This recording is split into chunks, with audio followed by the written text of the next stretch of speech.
I just nobody knows what to think. Nobody really knows what happened. Just doesn't make sense. Your name got linked in with steroids at one point. You made a very strong thing on your blog. Yeah, I was more bent out of shape about that because I had never even. What was so funny is the way I found out.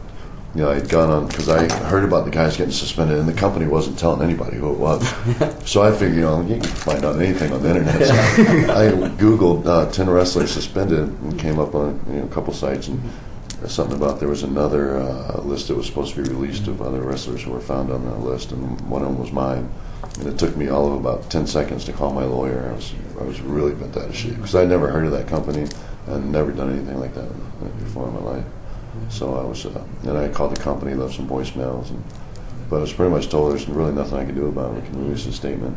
It's just really hard to, for people to pay for doing stuff like that. Pretty much say whatever they want. Do you think it was because of the way you look that your name got linked in? Oh, sure. If you look at me, I'm a steroid poster boy.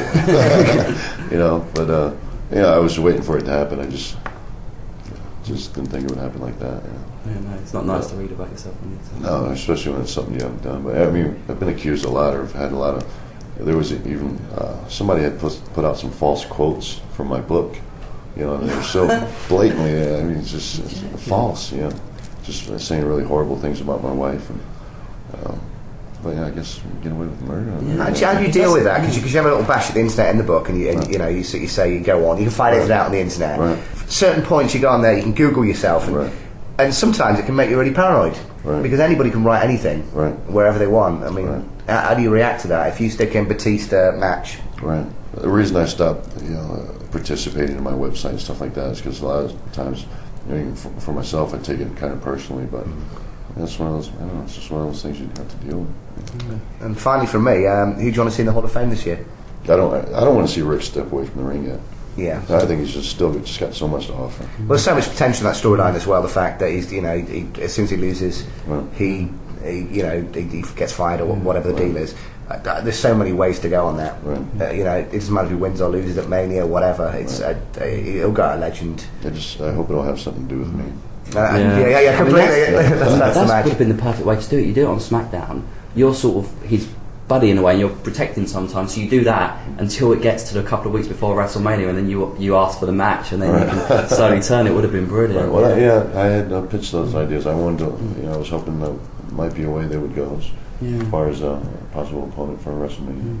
Now, my favourite line in the whole book is when you talk about Arn Anderson. He's teaching you how to be a heel, and you say, "Kick him in the knee." You're like, "Why would someone my size kick me? Because I'm a nasty prick." And that's it. So, there's a real art to being a heel, not just going out and saying something and making the crowd, but actually in the match. Yeah. You talk a little bit about, because people who watch your matches probably don't understand exactly what you're doing to make people really hate you or really love you. Right. Just when you're especially if a guy like me, who would just take a cheap shot at you just because you're being a big bully. I think absolutely. And people. They get that. They relate to that. I think absolutely there's an art. And I love being a heel. I'm just being a heel. It's difficult because the fans absolutely love you. Even with Taker, they're all Taker probably gets more cheers, but they're still cheering you. Everyone's refusing. Well, the funny thing about that is when I started the thing, I was a huge babyface. I started the thing with Undertaker, and the people started to turn me heel. And so I think through most of that, our program when we started for leading up to Mania, and even after, I was definitely more of a heel. And I'd never didn't do anything different. It was just they turned me heel. And as soon as Taker stepped away, left because of an injury, I was a huge babyface again. Cheering me, no boos. And then when Taker came back and we started, into our program again, they turned me heel again. So it's just weird, man. It's just one big gray area. People just, is there a level you get to, like with Taker or with Ric Flair or Stone Cold, where you're so loved you just can't turn heel? People just refuse to boo. Well, I imagine I'll find out one day, but I think it's one of those things now where I think some people almost want to see, I think most people, if you asked around, I think most people would want to see Flair as a heel. I think people miss Ric Flair as a heel. There's always going to be that respect factor there, but I think they would appreciate him as a heel.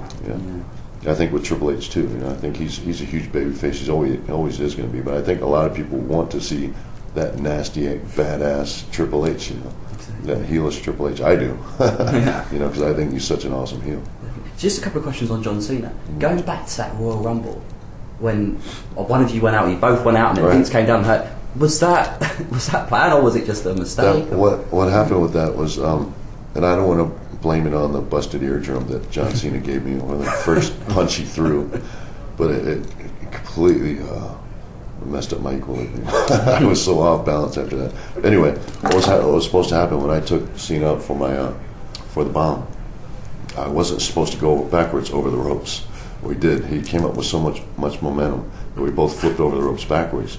And luckily, we landed close enough to, at the same time, where they could, they say, "Oh, it's a tie. You got to start all over." But that was all ad lib from there. From that point on, it was all ad lib.